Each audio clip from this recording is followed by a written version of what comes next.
जय हिंद बच्चों, कैसे हो? उम्मीद करते हैं आप लोग अच्छे होंगे। प्यारे बच्चों, आज का क्लास लेकर फिर आप सबके बीच उपस्थित हो गए हैं। आज के क्लास में हम लोग अध्ययन करने वाले हैं सोडियम हाइड्रा ऑक्साइड। यानी आज के क्लास में हम लोग परीक्षा के दृष्टिकोण से एक सबसे महत्वपूर्ण टॉपिक पढ़ेंगे जो आपके एग्जाम में आके बैठा हुआ है। यहां से आपका क्वेश्चन सोडियम हाइड्रा ऑक्साइड से क्वेश्चन बाबू आपके पेपर में आके बैठा हुआ है। आप जब पेपर देने जाइएगा देख लीजिएगा, यहां से क्वेश्चन बाबू आके एग्जाम में बैठा हुआ है। ये एक महत्वपूर्ण टॉपिक है परीक्षा के दृष्टिकोण से। तो मेरे देश के नौजवान ध्यान से पढ़िएगा, मेहनत से पढ़िएगा, ईमानदारी से पढ़िएगा, ताकि जब पेपर देने आप जाइए, जब एग्जाम हॉल में बैठिए, आपका क्वेश्चन बेहतर ढंग से बन सके। आपका जब क्वेश्चन एग्जाम में यहां से मिलेगा तो आप जब यहां आज बेहतर पढ़ लेंगे, अच्छे से समझ लेंगे, तो आप एग्जाम में बेहतर प्रदर्शन कर पाएंगे। बेहतर प्रदर्शन जब करेंगे तो आपका बेहतर रिजल्ट आएगा। तो मेरे देश के नौजवान, आज के क्लास में हम लोग क्या पढ़ेंगे? तो आज के क्लास में हम लोग पढ़ेंगे सोडियम हाइड्रा ऑक्साइड। आज के क्लास में हम लोग क्या पढ़ेंगे? Sodium hydra oxide. Sodium hydra oxide क्या होता है, कैसे निर्माण होता है, सबसे पहले इसे समझते हैं। तो मेरे देश के नौजवान, सबसे पहले समझते हैं सोडियम हाइड्रा ऑक्साइड का निर्माण कैसे होता है। बहुत आसान है, बहुत ज्यादा ही आसान है मेरे देश के नौजवान, बहुत ज्यादा ही आसान है। देखिएगा, कुछ चीजों को पहले ध्यान दीजिए, समझ लीजिए, उसके बाद आपको सोडियम हाइड्रा ऑक्साइड हम इस चित्र के माध्यम से आपको समझा देंगे। बहुत आसान होता है। सबसे पहले समझिएगा सोडियम हाइड्रा ऑक्साइड कैसे बनेगा। इसके लिए आपको चाहिए जल। क्या चाहिए? जल चाहिए। जल चाहिए, जल के साथ साथ क्या चाहिए? नमक चाहिए। क्या चाहिए? नमक चाहिए। ध्यान से समझिएगा मेरे देश के नौजवान, जल चाहिए और नमक। यानी जब जल में नमक घोल देंगे, जब जल में नमक घोल देंगे तो घोलने के पश्चात बाबू आपको सोडियम हाइड्रा ऑक्साइड प्राप्त होगा। सोडियम हाइड्रा ऑक्साइड प्राप्त होगा। सोडियम हाइड्रा ऑक्साइड,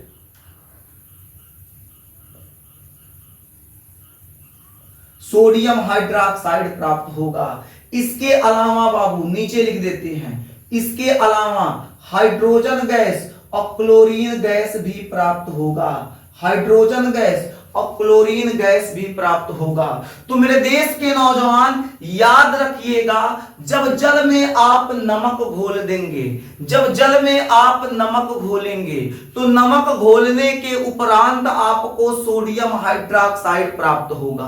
कैसे प्राप्त होगा अभी आपको बताएंगे। अभी बस जितनी बातें आपके समक्ष रख रहे हैं, आपके सामने जितनी बातों को रखा जा रहा है, मेरे देश के नौजवान उन बातों को बहुत विशेष तौर पे ध्यान दीजिएगा। आप ध्यान अगर बेहतर ढंग से दे दिए, आप बेहतर अध्ययन कर लिए, एक क्लास बेहतर आप देख लिए, तो बाबू यहां से एग्जाम में क्वेश्चन बन के बैठा हुआ है। नोट कर लीजिए, यही हम लिख देते हैं इंपॉर्टेंट। यहां से बाबू आपका क्वेश्चन आ गया है, एग्जाम में आया हुआ है, तैयार रहिएगा। तो आपको क्या बताया जा रहा है? अगर आपको सोडियम हाइड्रा ऑक्साइड प्राप्त करना है तो उसके लिए चाहिए जल। जल में घोल दीजिए, जल में घोल दीजिए नमक। तो आपको चाहिए जल, जल में घोल देंगे नमक। जब जल में बाबू आप नमक घोल देंगे तब आपको प्राप्त होगा सोडियम हाइड्रोक्साइड। सोडियम हाइड्रोक्साइड, इसके साथ साथ क्लोरीन और आपको हाइड्रोजन गैस प्राप्त होगा। कैसे प्राप्त होगा सुनिएगा मेरे देश के नौजवान। मार्कर चेंज कर देते हैं, यहां देखिए ताकि आपको स्पष्ट समझ में आ जाए। जल क्या होता है? H2O होता है। NaCl हो जाएगा। NaCl आपका क्या हो जाएगा? नमक हो जाएगा। थोड़ा नीचे लिखते हैं, H2O आपका जल हो जाएगा, NaCl आपका नमक हो जाएगा। जब जल की क्रिया नमक से करेंगे तो सोडियम हाइड्रोक्साइड प्राप्त होगा। इसके साथ साथ क्लोरीन गैस और हाइड्रोजन गैस मुक्त होंगे, बाहर निकलेंगे। यानी अगर आपको सोडियम हाइड्रोक्साइड बनाना है, सोडियम हाइड्रोक्साइड प्राप्त करना है, तो उसके लिए आपको क्या चाहिए? आपको चाहिए नमक और जल। नमक और जल की सहायता से आप सोडियम हाइड्रोक्साइड प्राप्त कर सकते हैं। सोडियम हाइड्रोक्साइड बाबू एक क्षारक होता है।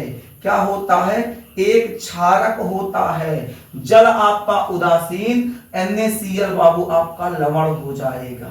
मेरे देश के नौजवान बातों को समझते रहिएगा, समझते चलिएगा। अगर आप ध्यान से समझते रहेंगे, समझते चलेंगे, तो मां कसम बाबू एक टॉपिक आपके दिमाग में बैठ जाएगा। अगर आपके दिमाग में एक टॉपिक बैठ गया तो एग्जाम में भाई साहब फिर वाह वाह है, मजा आएगा। आइए देखते हैं अब हम लोग बनाते क्या हैं। तो अभी आपको क्या बताया गया? ये जल है, ये नमक है। जब दोनों की क्रिया किया, दोनों अभिक्रिया किया, तो अभिक्रिया के उपरांत एक क्षारक प्राप्त हुआ, जिस क्षारक को हम लोग सोडियम हाइड्रोक्साइड कहेंगे। इसके अलावा क्लोरीन गैस और हाइड्रोजन गैस प्राप्त हुआ। अर्थात हम लोग क्या कह सकते हैं? अब देखिए यहां NaCl और जल है, NaCl जल, NaCl जल, नमक जल, नमक जल, नमक जल, नमक जल मिलके सोडियम हाइड्रोक्साइड बना रहा है। लेकिन इसको बनाने के लिए बाबू विद्युत की आवश्यकता पड़ती है। कैसे पड़ती है इस चित्र की सहायता से समझेंगे। तो एक लाइन यहां नोट कर लीजिएगा। एक लाइन नोट क्या करेंगे हम लोग? नोट करेंगे जल, जल तथा सोडियम क्लोराइड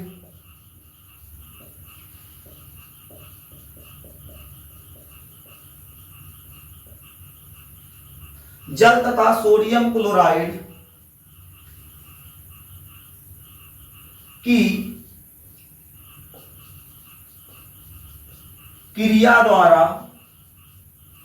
जल तथा सोडियम क्लोराइड की क्रिया द्वारा सोडियम हाइड्रोक्साइड प्राप्त होता है, प्राप्त होता है। इसके साथ साथ, इसके साथ साथ, इसके साथ साथ क्लोरीन गैस, क्लोरीन तथा हाइड्रोजन, क्लोरीन तथा हाइड्रोजन गैस प्राप्त होता है।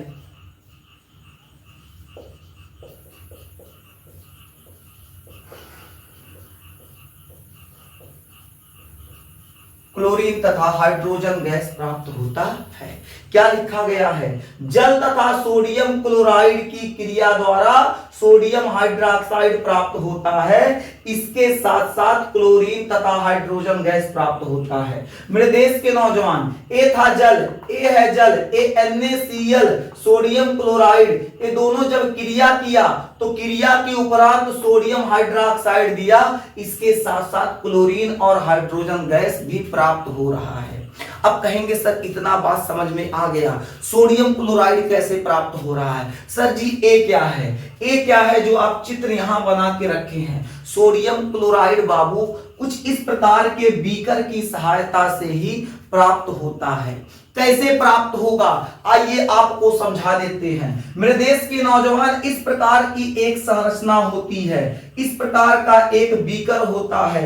जिस बीकर में बाबू, जिस बीकर में जल भरा होता है, H2O, क्या भरा होगा? जल भरा होगा। ये जो नीले रंग से डाट डाट करके दर्शाया गया है वो जल होता है।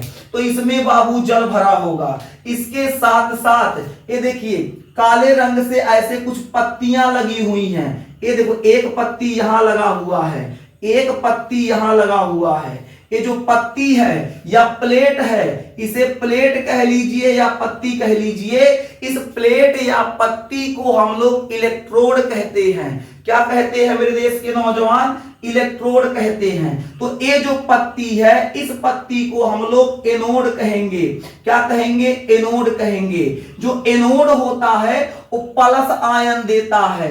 क्या देता है मेरे देश के नौजवान? एनोड जो होगा प्लस आयन देगा। ये जो दूसरी पत्ती है, इस दूसरी पत्ती को हम लोग कैथोड कहेंगे। कैथोड बाबू आपका माइनस आयन देगा। तो याद रखिएगा मेरे देश के नौजवान, जो एनोड होगा प्लस आयन देता है, जो कैथोड होगा माइनस को दर्शाता है। यानी एनोड प्लस को दर्शाएगा और कैथोड माइनस को दर्शाएगा। यानी इस बीकर में जो जल भरा गया है, उस जल में क्या है? उस जल में एक एनोड है, एक कैथोड है, एक इधर पत्ती लगा हुआ है, एक इधर पत्ती लगा हुआ है। इस पत्ती को हम लोग क्या कहेंगे? इस प्लेट को हम लोग क्या कहेंगे? एनोड कहेंगे। इस प्लेट को हम लोग क्या कहेंगे? कैथोड कहेंगे। और गजब बात ई है, एनोड और कैथोड के बीच में, एनोड और कैथोड के बीचों बीच एक झिल्ली लगा हुआ है। इस झिल्ली को हम लोग अर्धपारगम्य झिल्ली कह सकते हैं। इस झिल्ली को अर्धपारगम्य झिल्ली कह सकते हैं। अब कहेंगे सर झिल्ली तो समझ में आ रहा है, अर्धपारगम्य झिल्ली क्या होता है? अर्धपारगम्य झिल्ली का मतलब है बाबू, अगर कुछ पदार्थ इधर है तो इस झिल्लिया को पार करके उधर भी चला जाएगा। कुछ पदार्थ उधर है, झिल्लिया को पार करके इधर आ जाएगा। अब कौन सा पदार्थ झिल्ली को पार करके उधर जा रहा है या इधर आ रहा है, अभी आगे देखेंगे।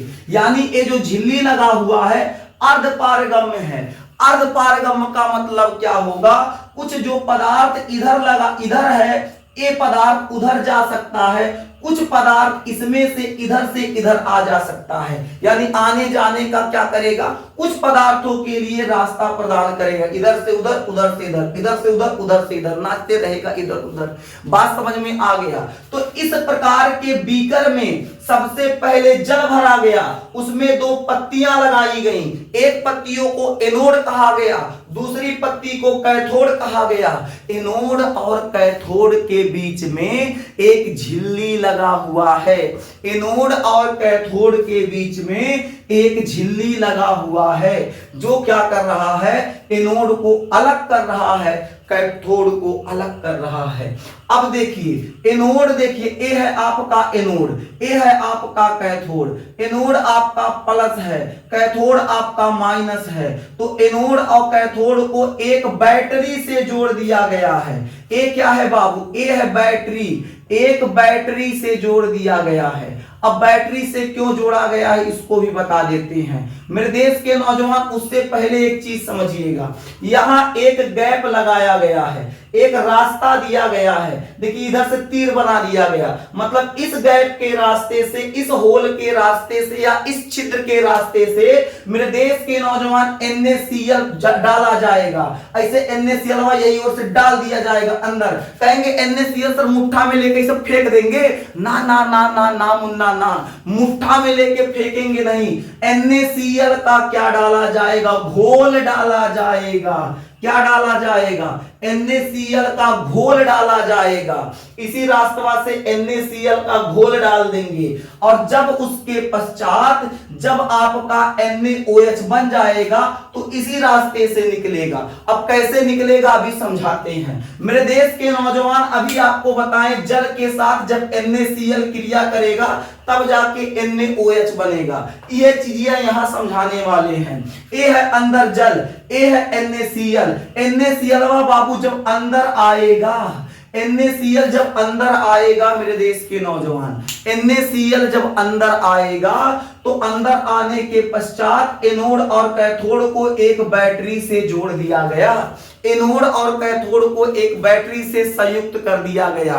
जब एनोड और कैथोड को एक बैटरी से संयुक्त कर दिया गया तो बाबू इसमें क्या होगा? इलेक्ट्रॉन दौड़ेगा, विद्युत धारा प्रवाहित होने लगेगा। जब विद्युत धारा प्रवाहित होगा तो क्या होगा? NaCl बाबू अपने आयनों में वियोजित हो जाएंगे। जब इसमें बाबू विद्युत धारा प्रवाहित होगा, जब इसमें विद्युत धारा प्रवाहित होगा तो NaCl बाबू टूट जाएगा, वियोजित हो जाएगा। तो वियोजित कैसे होगा? तो वियोजित बाबू ऐसे होगा, Na plus Cl minus, Na plus Cl minus, इसके साथ साथ जल के पार्टिकल भी टूटेंगे, जल के अणु भी टूटेंगे, अपने आयनों में वियोजित हो जाएंगे। कैसे टूटेगा? तो बाबू टूटेगा H plus OH minus, H plus OH minus. अब इतना बात समझ में आ गया, यानी जब विद्युत धारा प्रवाहित किए तो धारा प्रवाहित होते ही NaCl अपने आयनों में वियोजित हो गया, जल अपने आयनों में टूट गया। जब ई बाबू दोनों टूट गए तो हुआ क्या? एनोड कहता है, एनोड कहता है ए बाबू Cl, मुन्ना Cl तुम हमारे पास आ जाओ। जो Cl है, Cl माने क्लोरीन, क्लोरीन को कहता है तुम हमारे पास आ जाओ। क्लोरीन को अपने पास बुलाएगा, क्लोरीन को क्या करेगा? ये जो है एनोड अपने पास बुलाएगा, और क्लोरीन जब इसके पास आएगा तो इसी रास्तवा से क्लोरीन को मुक्त कर देगा, कहेगा जा क्लोरीन तुम आजाद हो। यानी क्लोरीन गैस बाबू क्या करता है? क्लोरीन गैस को एनोड मुक्त करता है। इस बात को याद रखिएगा, बहुत इंपॉर्टेंट चीज है।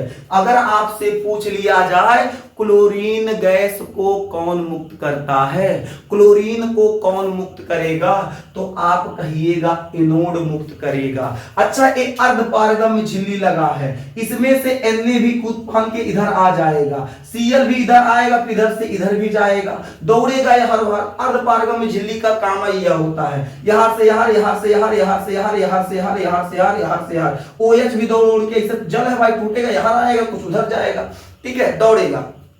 ये बात समझ में आ गया। तो अभी आपको क्या बता रहे थे, ये जो एनोड होता है एक क्लोरीन गैस को क्या करेगा? यहां से मुक्त करेगा। आप यहां से ना कर दीजिएगा, जिस तरफ एनोड होता है उस तरफ के छिद्र के रास्ते से एनोड क्या करता है? क्लोरीन को मुक्त कर देगा, बाहर फेंक देगा। अब बताइए मेरे देश के नौजवान, ई था क्लोरीन, क्लोरीन को तो एनोड मुक्त कर दिया। जब क्लोरीन को एनोड मुक्त कर देगा तो गजब बात क्या होगा? गजब ई होगा, Na जो है सोडियम आयन जो है ये टुकुर टुकुर देखेगा OH को। किसको देखेगा? OH को। जो Na है टुकुर टुकुर देखेगा किसको? OH माइनस आयन को। तो यहां OH माइनस आयन Na से पूछेगा टुकुर टुकुर देखते हो क्या? तो ई कहेगा चेहरा तेरा, कहेगा बात क्या है? कहेगा हमसे तू बियाह कर ले। तो जब ई से बियाह करेगा कौन? Na प्लस OH माइनस, तो Na जब OH से बियाह करेगा बाबू तो बनाएगा NaOH। क्या बनाएगा? NaOH। अब बताइए NaOH भी का हिसाब किताब हो गया, बेचारा अकेले बच गया कौन? अकेले बच गया बाबू H plus ion, H plus अकेले बच गया, हाइड्रोजन अकेले बच गया। इसका दुख नहीं देखा जा रहा है। जब ये अकेले बच गया तो ये क्या करेगा? कहेगा हम क्या करें? तो हम कहे बाबू हाइड्रोजन तुम अकेले बचे हो, देखो कहूं तुम्हारे जैसा कौन और हाइड्रोजन हो, उससे मिलके हाइड्रोजन गैस बना के फरफरा के यही रास्ते से बाहर हो जाओ, यही रास्ते से हाइड्रोजन बाहर निकल जाएगा। बाबू इस पूरी प्रक्रिया द्वारा सोडियम हाइड्रोक्साइड यानी NaOH का निर्माण हुआ। किसका निर्माण हुआ? NaOH। जब NaOH का निर्माण हुआ, ध्यान से समझिएगा कैसे निर्माण हुआ। Na जब OH से क्रिया किया NaOH का निर्माण हुआ। एनोड जो होगा क्या करेगा? अपने ओर Cl को खींचेगा, उसके बाद मुक्त कर देगा, कहेगा ले तुम निकल जा। Cl उधर से निकल गया, हाइड्रोजन इधर से निकल गया, यहां से NaOH बना। जब NaOH बनेगा तो NaOH यही छिद्र के रास्ते से बाहर आ जाएगा। ऐसे दौड़ते दौड़ते क्या होगा? बाहर आ जाएगा। मेरे देश के नौजवान, इस पूरी क्रिया द्वारा क्या होता है? सोडियम हाइड्रोक्साइड का निर्माण होता है।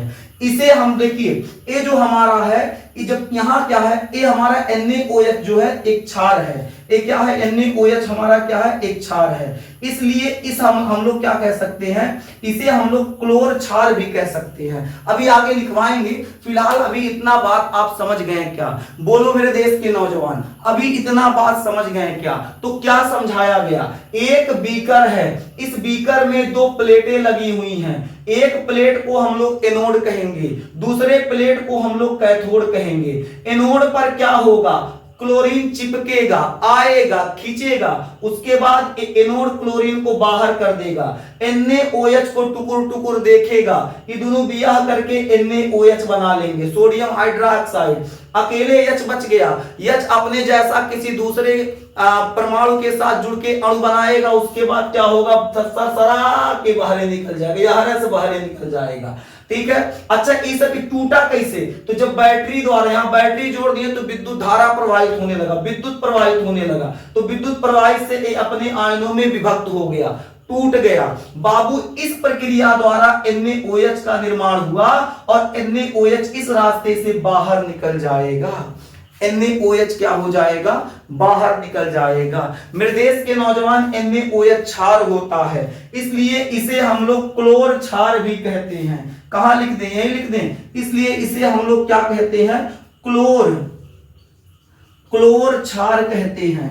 क्या कहते हैं, क्लोर क्षार भी कहते हैं। मेरे देश के नौजवान, इसे हम लोग क्या कहेंगे, क्लोर क्षार भी कहेंगे।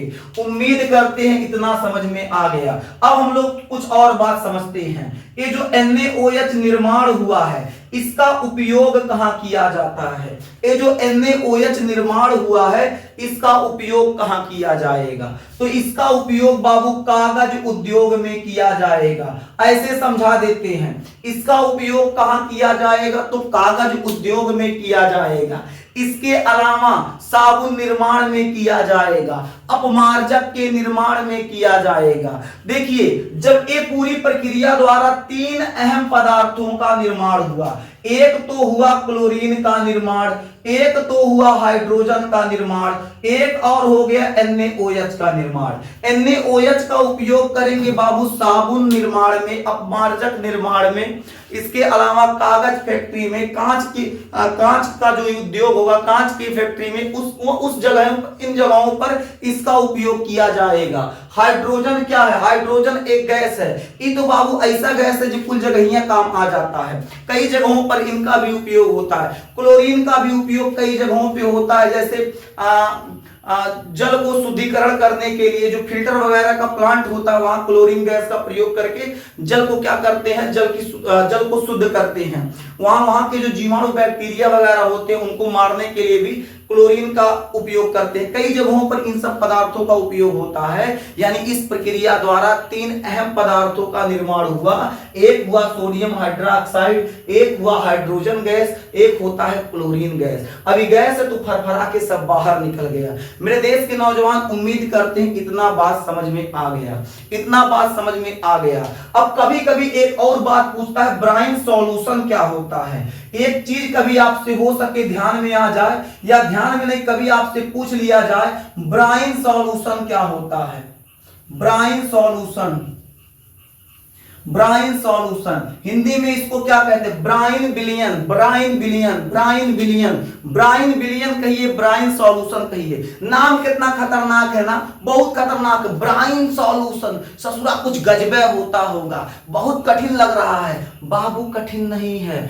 जब पानी में आप नमक को घोल देंगे, जब पानी में आप नमक को घोल देंगे, उसी घोल को ब्राइन सॉल्यूशन कहेंगे। यानी घरे आप ब्राइन सॉल्यूशन बना सकते हैं। एक तो गिलासा लीजिए, पानी उसमें डालिए, नमक 2 चम्मच डाल के घोल दीजिए, इससे घोल दीजिए, आपको उस सॉल्यूशन बन गया। उस सॉल्यूशन को हम लोग क्या कहेंगे? ब्राइन सॉल्यूशन, ब्राइन विलयन कहेंगे। उम्मीद करते हैं मेरे देश के नौजवान, आप लोगों को यहां तक समझ में आ गया होगा। अगर समझ में आ गया तो मेरे देश के नौजवान नोट कीजिएगा, नोट कीजिए। आपके लिए इतनी गर्मी में बाबू पढ़ा रहे हैं, हिम्मत बना के पढ़ा रहे हैं, ताकि आपका रिजल्ट बेहतर आए। और बेहतर रिजल्ट के लिए बाबू आपको भी बेहतर प्रदर्शन करना पड़ेगा, वरना जिंदगी जो होती है बाबू इतना आसान नहीं होती है।